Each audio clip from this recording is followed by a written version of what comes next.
వార్తలకు స్వాగతం. ముందుగా ముఖ్యాంశాలు. మంత్రి శ్రీధర్ బాబు ప్రెస్ మీట్, పలు అంశాలపై వివరణ.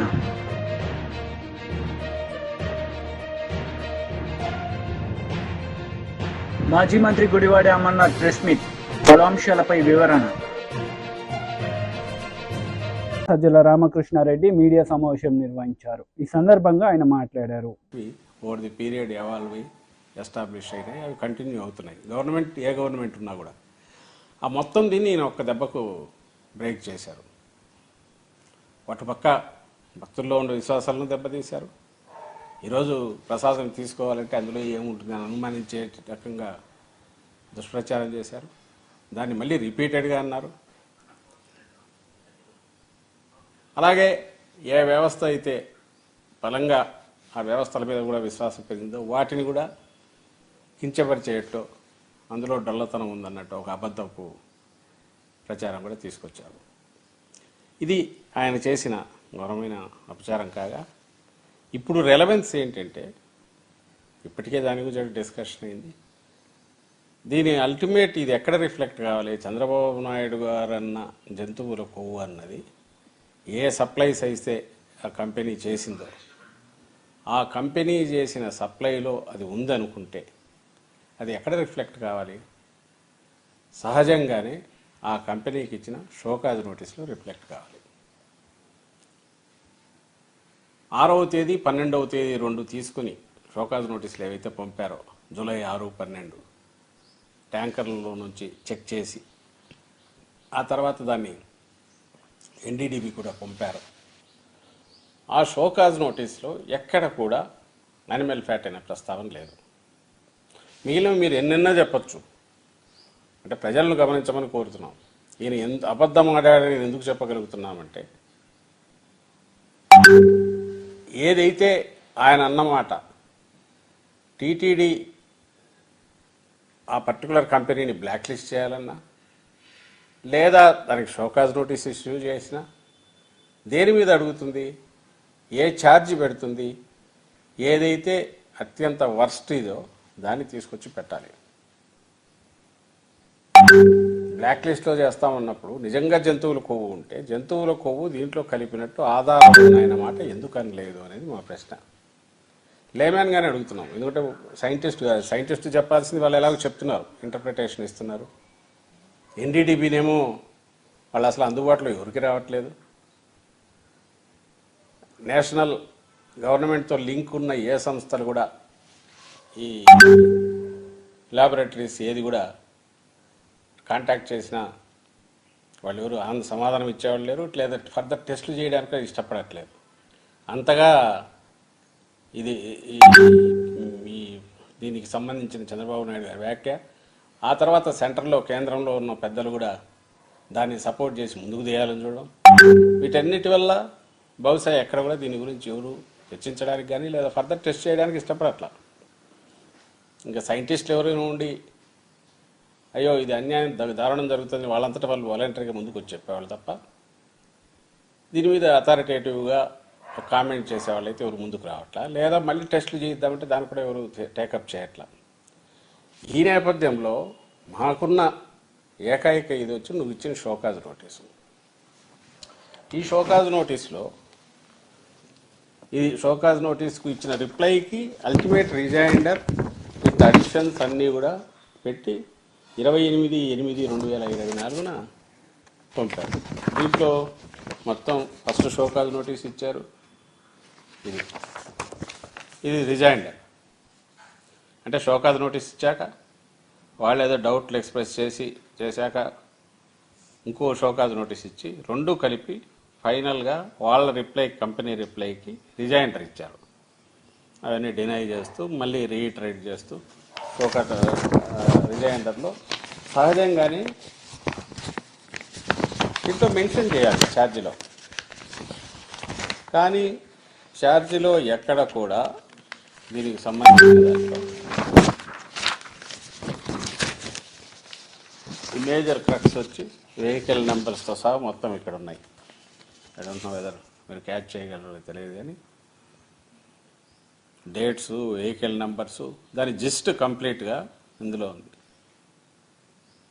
ఇందులో నేను మార్క్ చేసింది చూస్తే రెండే కనపడతాయి. వెజిటబుల్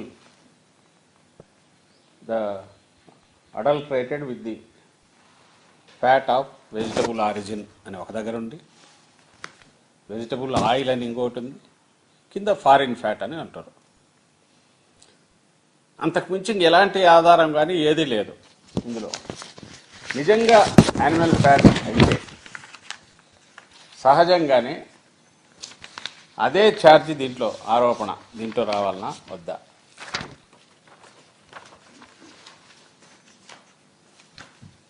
ఎందుకు రాలేదు?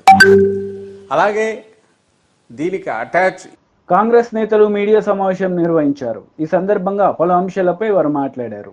ఈరోజు ఇదే ఎన్జిఓ ప్రతినిధులందరూ కూడా ప్రత్యామ్నాయ ఏర్పాట్లు చేయండి అని వారి సలహా సూచనలు కూడా తీసుకొని దాదాపు 11 నుంచి 12 ఎన్జిఓ ఆర్గనైజేషన్స్తో కూడా మా వాళ్ళు మాట్లాడి వారి సంబంధించిన వారి సలహా సూచనలు కూడా తీసుకొని ఏ విధంగా సపోర్ట్ చేద్దాం, ఈ పేదవారికి ఇక్కడున్న నివాసితులకు ఏ విధంగా సహకారం చేద్దామని అక్కడున్న నివాసులు సంబంధించిన ఉంటున్న ఆ వాసులందరినీ కూడా సంప్రదించి ఈరోజు 2 BHK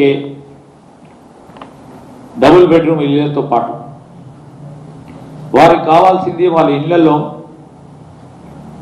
ఉపాధి గురించి ఈరోజు ప్రభుత్వానికి సంబంధించిన అనేక డిపార్ట్మెంట్స్తోని మాట్లాడి ఆ కుటుంబాల్లో ఏదో ఉపాధి ప్రత్యామ్నాయ ఉపాధి ఏర్పాట్లు చేయాలని ఆ కుటుంబానికి ఒకరికి ఉపాధి అవకాశం కల్పించే కార్యక్రమంతో పాటు వారిని కూడా వారితో పాటు సంప్రదించి కౌన్సిలింగ్ చేసి చదువుకోవడానికి అంగన్వాడీ సెంటర్స్ను కూడా అక్కడ చిన్నారులు చాలామంది కూడా మరి రేపు డబుల్ బెడ్రూమ్ హౌసెస్ షిఫ్ట్ అయిపోయిన తర్వాత అంగన్వాడీ కేంద్రాలను ఏర్పాటు చేసుకొని అడ్మిషన్స్ను కూడా మరి 6 సంవత్సరాల వరకు వారిని పూర్తి స్థాయిలో చదివించే కార్యక్రమంతో పాటు సెల్ఫ్ హెల్ప్ గ్రూప్స్తో పాటు వారికి ఇంట్రెస్ట్ ఫ్లో లోన్స్ ఇప్పించే కార్యక్రమం పెద్ద ఎత్తున ఒక ఆలోచన పరంగా ఒక ప్రణాళికబద్ధమైన కార్యక్రమం చేస్తూ ఉన్నాం. దీని గురించి ఒక హై లెవెల్ కమిటీని ఏర్పాటు కూడా చేయడం జరిగింది. దాంట్లో కమిషనర్ GHMC, అదేవిధంగా CEO సర్ప్, మైనారిటీ వెల్ఫేర్ డిపార్ట్మెంట్కి సంబంధించిన అధికారి, women and child welfare department సంబంధించిన డైరెక్టరు, అదేవిధంగా జాయింట్ MD గారు, దాంతోపాటు ఈరోజు సివిల్ సొసైటీకి సంబంధించిన ప్రతినిధులు NGOs కూడా ఈ హై పవర్ కమిటీలో ఏర్పాటు చేయడం ప్రధానమైన ఉద్దేశం ఏంటంటే కేవలం నామమాత్రంగా ఈరోజు పంపించమని కాదు, వారికి కావాల్సిన అవసరాలు ఆ 2 బెడ్రూమ్ హౌస్ అన్ని వసతితో కూడుకొని ఉండి వారి కుటుంబంలో ఒకరికో ఇద్దరికో ఈరోజు ఈ ఆర్గనైజేషన్స్ పరంగా ఈరోజు మెప్మా కానీ సెల్ఫ్ హెల్ప్ గ్రూప్స్ పరంగా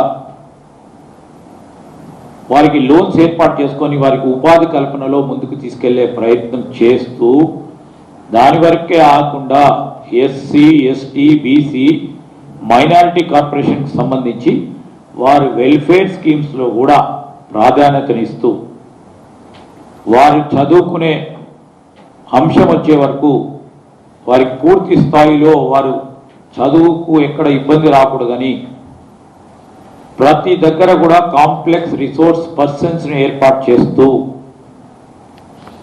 దగ్గరున్న స్కూల్స్, దగ్గరున్న రెసిడెన్షియల్ స్కూల్స్లో వాడి అడ్మిషన్స్ను ఏర్పాటు చేయటం జరుగుతుంది, ఎవరికి కూడా ఇబ్బంది లేకుండా.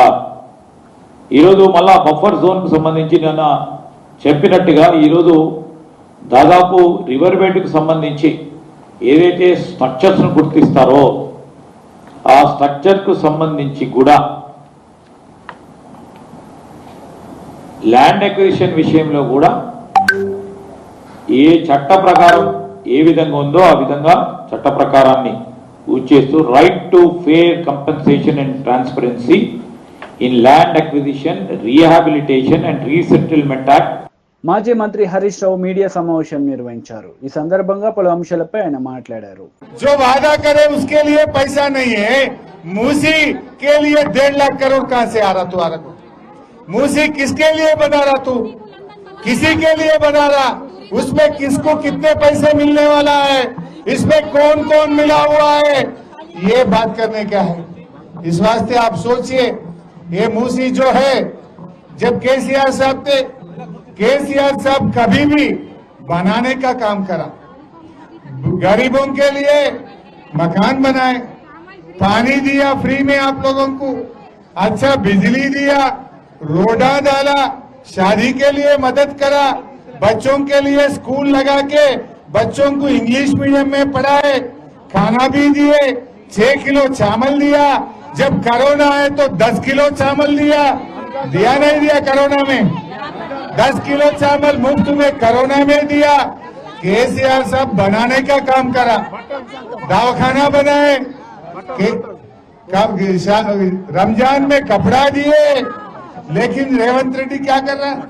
केसीआर साहब बनाने का काम करे तो रेवंत रेड्डी तोड़ने का काम कर रहा है। अब तोड़ने का काम इन्हें कर रहा, बनाने का काम केसीआर साहब करा।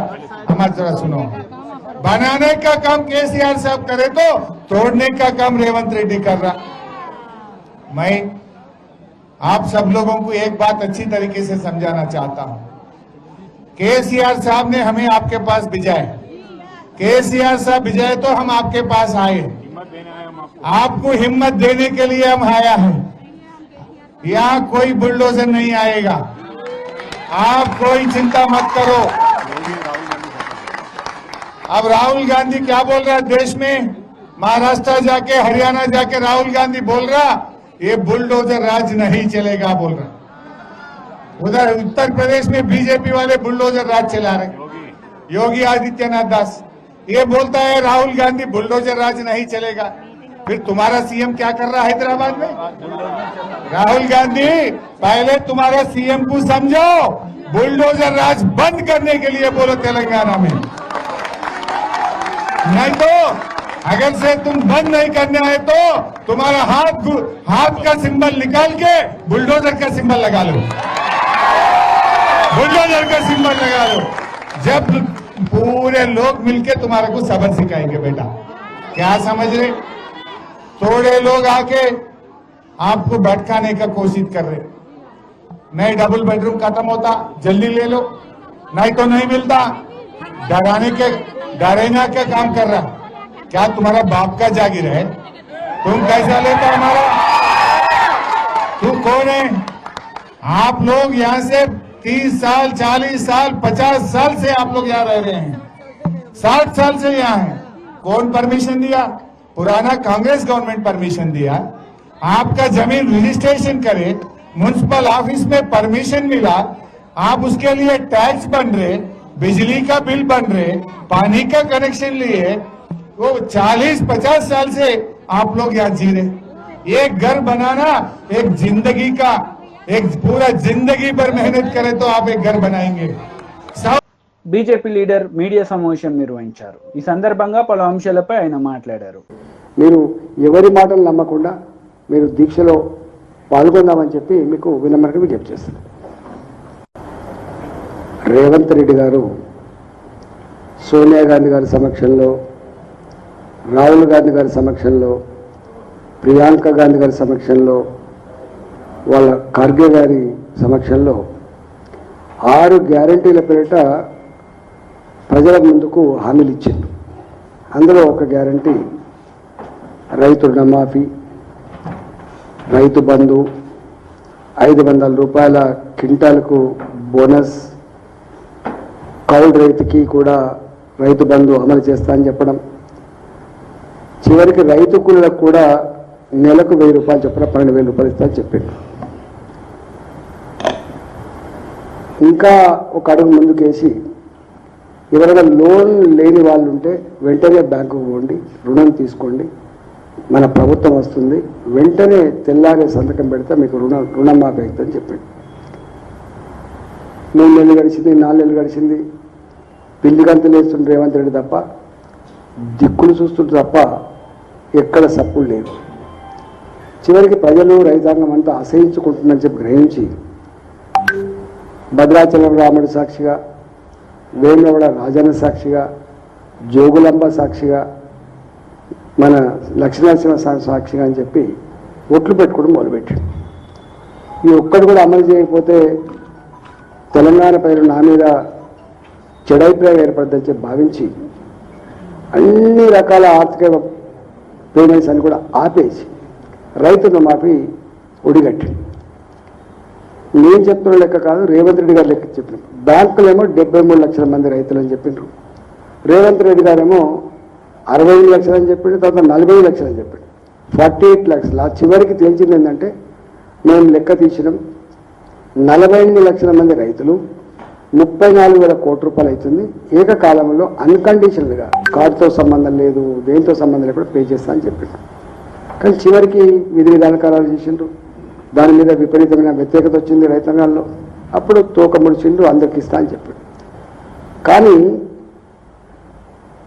17,000 కోట్ల రూపాయలు పే చేసిన అని చెప్పి ముఖ్యమంత్రి కార్యాలయం విడుదల చేసింది తప్ప ఇంతవరకు ఏ వ్యవసాయ అధికారి దగ్గర లెక్కలు లేవు.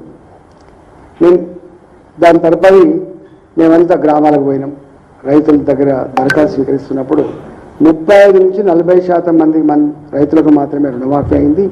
మిగతా అన్ని కూడా రకరకాల కండిషన్లు పెట్టి, ఏ విధి విధానాల పేరిట అయితే రకరకాల కండిషన్లు పెట్టిండో దానివల్ల మాకు ఎవరికి రావట్లేదని చెప్పి కన్నీళ్లు మున్నీళ్ళు అయినరు. కొంతమంది అయితే మా దగ్గర మేడ్చల్లో ఎంపీడీఓ ఆఫీసు ముందున్న చెట్టుకు ఉరేసుకున్నాడు చిట్టాపూర్ రైతు. ఇట్లా రైతుల ఆత్మహత్యలు కొనసాగుతున్నాయి, ఆందోళన కొనసాగుతుంటే భారతీయ జనతా పార్టీగా ప్రజల ముందు పోయినప్పుడు మాకు అన్ని దరఖాస్తులు ఇచ్చారు. మేమన్నాం వాళ్ళు ఇంకా చేస్తారేమో, వాళ్ళకు చదువుకుంటున్నారేమో, వాళ్ళని ఇంకేమైనా విధిగా ఖరారు చేస్తామని చెప్పి ఎదురు చూసింది. కానీ 17,000 కోట్ల రూపాయలు వాళ్ళే ప్రకటించుకొని దాన్ని ఇక ఇది క్లోజ్ అయినట్టుగా వ్యవహరిస్తాను. కాబట్టి రైతుల పక్షాన మాకు వచ్చిన దరఖాస్తులు, మాకు వచ్చిన విజ్ఞప్తుల మేరకి, మాకు వచ్చే రోజువారీగా ఫోన్ల మేరకి భారతీయ జనతా పార్టీ పక్షాన గౌరవ పార్లమెంట్ సభ్యులు కావచ్చు, గౌరవ శాసనసభ్యులు, శాసన మండలి సభ్యులు, రాజ్యసభ సభ్యులు, వారితో పాటుగా మాకు గౌరవ కార్పొరేటర్లు, గౌరవ ప్రజలందరూ కలిసి పార్టీ సమక్షంలో రేపు పెద్ద ఎత్తున దీక్ష చేయబోతున్నారు.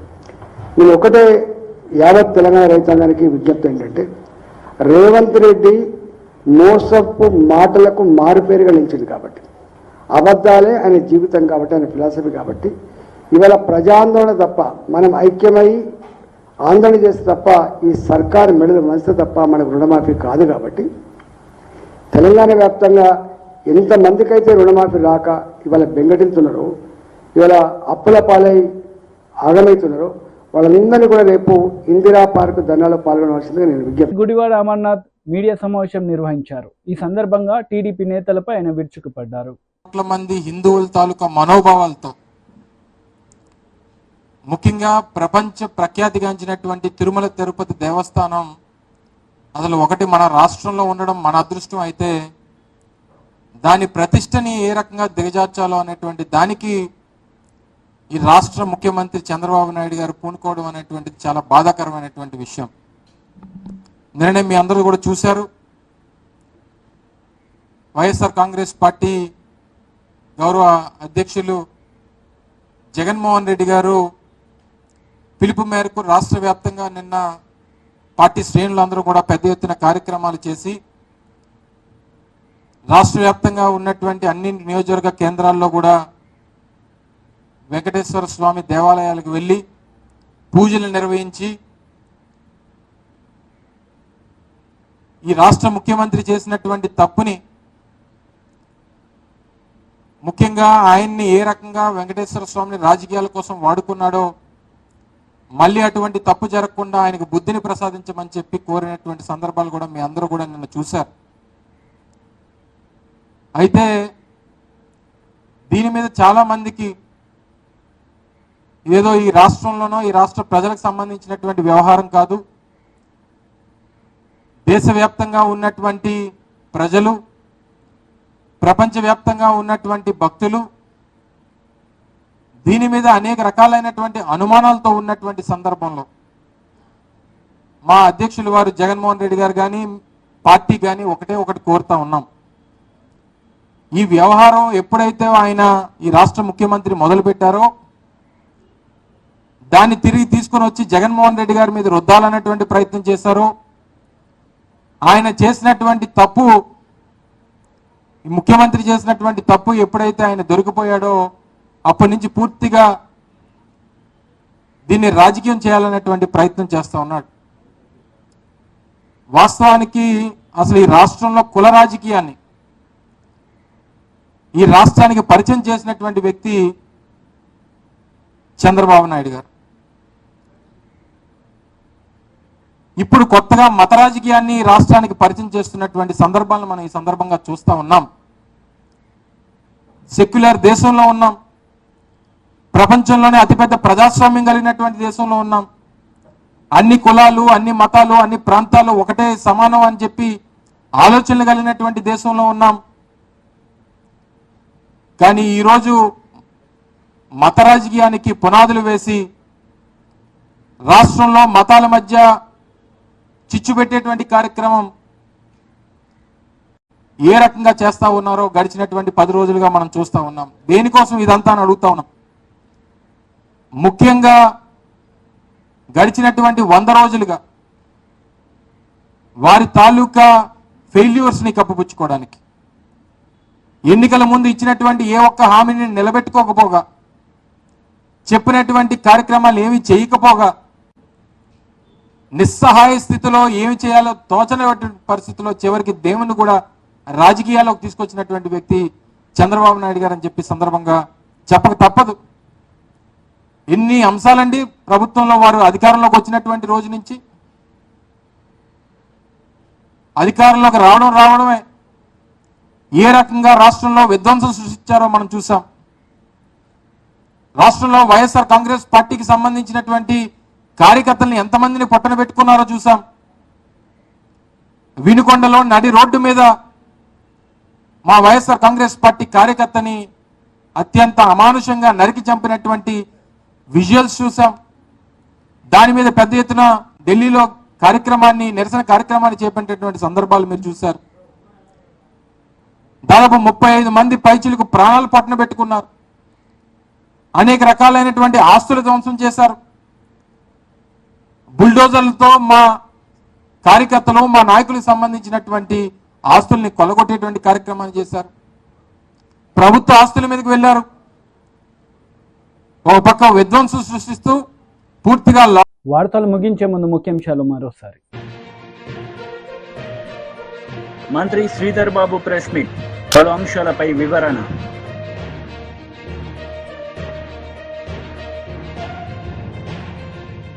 మాజీ మంత్రి గుడివాడ అమర్నాథ్ ప్రెస్ మీట్, పలు అంశాలపై వివరణ. ఈ వార్తలు ఇంతటితో సమాప్తం. తిరిగి ప్రసారమయ్యే వార్తల్లో మళ్ళీ కలుద్దాం. అంతవరకు సెలవు. నమస్తే.